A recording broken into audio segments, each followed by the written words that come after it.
we're going to go over a few ways on how we can start researching top companies. Once we have a few of our priorities listed, so what we want to do is start researching top companies for those priorities, right? So we'll take priority 1, and I'm just going to shorten this to innovative, make it a little bit easier. And so let's start with priority 1, innovative. If we want to look for the most innovative companies, right? What might be, does anyone have any resources on different research methods they use to research companies or get information on companies? Whether it's innovative, right? We can look at compensation. I mean, we can really take any of these, but I'd like to hear from the class first on what are some things that you've been using so far that have been helpful. Alvin, I'll go ahead and bring you on again. Yeah, so I'm very much in this area. So for innovation, basically I looked at in terms of the companies that produce a number of patents. So you can easily figure out, from Googling to see, what particular companies, have particular patents that they've already invented. So that's one aspect of innovation. And then the second one that I also look at too is the paper publications. So in terms of what papers do they produce, and what are the conferences that they publish to? Is it top conferences, or is it medium size, like mid-level conferences, things like that? So basically that's how I look at innovation, is in terms of the kind of the output, in terms of how it influences the company and what other people see the company as. That's great. Now, since it sounds like you've already done a lot of research in here, what are some top companies that you've come across after doing your research? So I've looked at definitely Microsoft. So Microsoft has a research organization called Microsoft Research, and they basically do this kind of stuff that I mentioned about.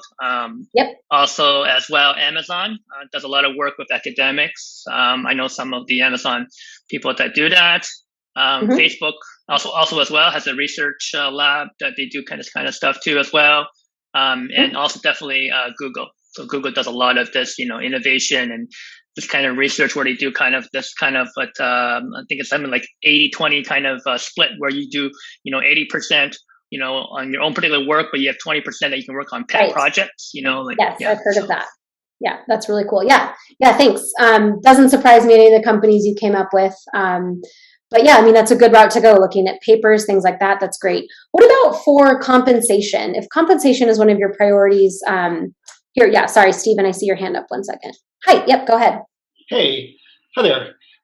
So a couple of things, compensation levels.fyi is a very interesting website where people submit their W-2s, and, you can kind of perhaps see something that's realistic. Glassdoor. For a company, just looks like what's really going on behind the scenes in a company. I'm curious if there's other places. I know Fishbowl, might be kind of something like that as well. Yep, I've heard of Fishbowl too. Those are always with a bit of a grain of salt, right? But those are certainly interesting. Yes. Thank you. And I'm glad you brought up levels.fyi. It's one of my favorite resources, at least for compensation. Was there anything else, Stephen? No, that's of course, there's always people, people exactly. people who know somebody who's in a particular company. That's that's right up there as well, I'd say. That's probably going to be the most effective, truthful way to get information. So thank you. So I definitely want to go over levels.fyi. So for those of you who haven't seen this resource, it's a wonderful resource. It compares, tons of different tech companies. What it gives you an idea of is not only the salaries, but also the leveling, right? So what does an L5 equate to at Facebook? Looks like there might be some overlap with these. What does that equate to at Microsoft, right? Microsoft has tons of levels. You can also get an idea of how flat an organization is. So if moving up and getting promoted is really important to you, maybe it looks like Microsoft is actually a better place to be than Google. While they're wider bands, they look a little bit, less actual promotion opportunities. So you can add in more here. So if we I work at Oracle, so just shameless plug, we'll add an Oracle, right? So we have, here's our levels compared to that. So if you want to dive in deeper, you can actually like click on this and it shows you the average salary, what you might expect in stock, as well as bonuses for an L6 at Google. So Jay, Yes. do you believe that Levels FYI is accurate around comp? So I will say this, it is self-reported. So I think that it is a very helpful tool. And I think that generally it just like, it's pretty accurate on the levels. The compensation, since it is self-reported, you're never going to get the most accurate data. Also, the market has been changing so rapidly. Like I have seen salaries just skyrocket lately. Like this market is just bananas. So I think, I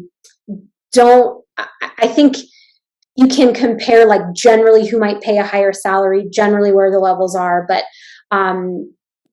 definitely don't take it as like this is the data, right? Because it is self-reported, just like people putting comments in Glassdoor, right? It's all self-reported. You're going to have to use multiple sources to really get a good grasp on it. But yeah, I mean, you can get a breakdown of the data that they have, how much is in stock, bonus, base. You know, you can get an idea of, you know, some companies like Amazon, for example, like they really believe in giving you tons of stock. They might have a lower base. That might be okay because the total comp might be higher. So this could just give you a guide on what to expect for some compensation. Glassdoor as well. I think most of us have probably heard of Glassdoor, but you can just type in whatever company. I'm obviously going to use Oracle. And you can get ideas on the interviews, for example. So if you're going into interview, you know, a software engineer interview, here we have 441 people that we can read reviews for, right? And again, it's self-reported, but it could be good for interview preparation. I think Stephen also mentioned Fishbowl. I haven't used that one as much, but I've heard that it's also very helpful. What other resources have people used to research companies? Anyone else? We got, Alan is saying TechCrunch, the app or Play Store front page. Yeah, that's a really good one to see like who's the new, you know, tech people, you know, who's the new apps and everything. Yahoo Finance, Twitter, the company's app. Alan, those are all really good suggestions. I really like the app Play Store front page. That's a great one. And Alan also says levels.fyi has a newsletter that they send out by verified by the company of salaries that people submit to them, pretty comparable to self-reported numbers. Okay, cool. Yeah, thanks, Alan. That's great. Yeah, Crunchbase is another one. I like Crunchbase a lot. So we've identified our priorities, define them, and then identifying some companies. Obviously, if you're not finished, you know, we have plenty of time to, you know, do this on your own time. The whole point of getting through that is to make sure that we have a targeted approach for applying to our dream companies. We don't just want to be throwing out our resume everywhere because that typically is just not a lot of return on investment for your time.